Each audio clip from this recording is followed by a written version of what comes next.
हर साल श्रावण मास के शुक्ल पक्ष की तृतीया तिथि को हरियाली तीज का पर्व मनाते हैं। श्रावण मास में पड़ने के कारण इसे श्रावणी तीज भी कहा जाता है। इस दिन सुहागिन महिलाएं पति की लंबी आयु और अच्छे स्वास्थ्य की कामना करते हुए भगवान शिव और माता पार्वती की विधिवत पूजा करने के साथ साथ व्रत रखने का विधान है। इसके साथ ही कुंवारी कन्याएं भी मनचाहा वर पाने या फिर विवाह होने में आने वाली अड़चनों से मुक्ति पाने के लिए इस व्रत को रखती हैं।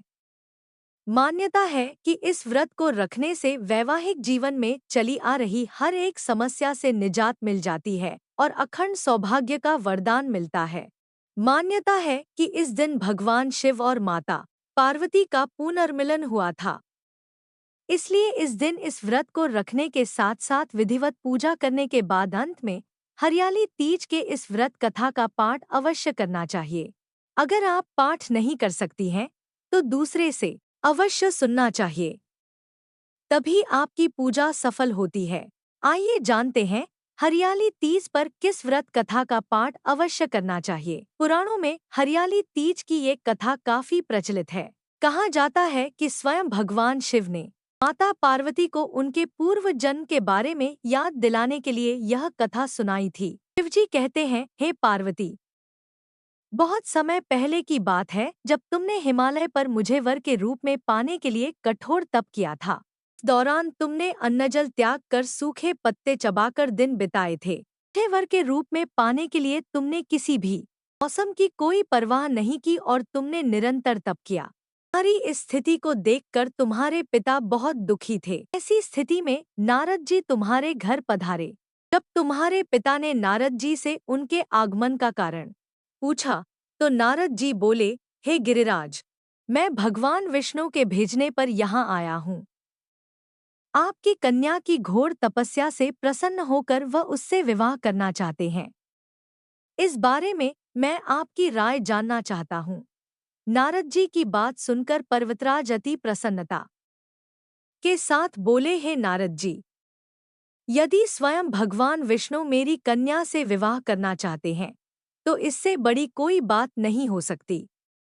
मैं इस विवाह के लिए तैयार हूँ। इसके बाद तुम्हारे पिता की स्वीकृति पाकर नारद जी विष्णु जी के पास गए और यह शुभ समाचार सुनाया। लेकिन जब तुम्हें इस विवाह के बारे में पता चला तो तुम्हें बहुत दुख हुआ। तुम मुझे मन से अपना पति मान चुकी थी। तुमने अपने व्याकुल मन की बात अपनी सहेली बताई।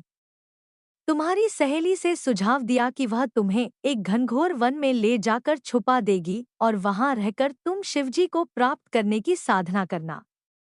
इसके बाद तुम्हारे पिता तुम्हें घर में न पाकर बड़े चिंतित और दुखी हुए। वह सोचने लगे कि यदि विष्णु जी बारात लेकर आ गए और तुम घर पर ना मिली तो क्या होगा।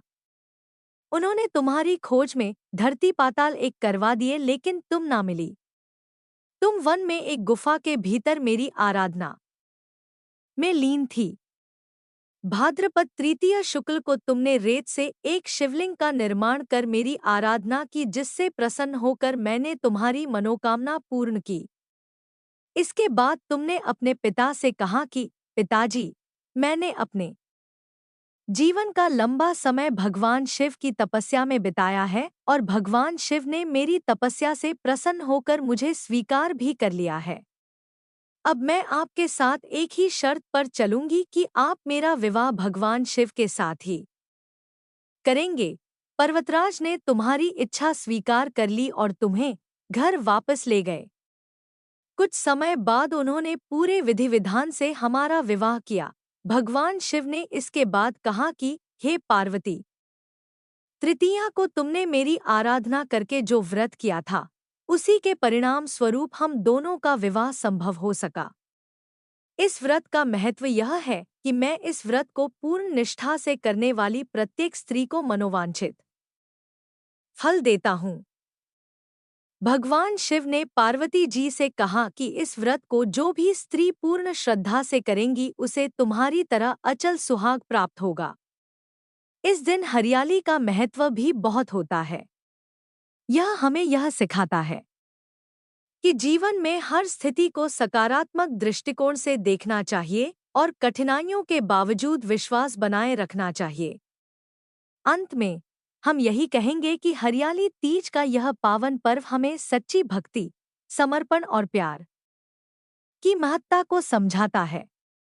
यह दिन हमें जीवन की सच्ची खुशियों और समर्पण की दिशा में आगे बढ़ने की प्रेरणा देता है। अगर आपको हमारी यह वीडियो पसंद आई हो, तो कृपया लाइक और सब्सक्राइब जरूर करें। अपने कमेंट्स और सुझाव भी साझा करें। धन्यवाद और हैप्पी हरियाली तीज।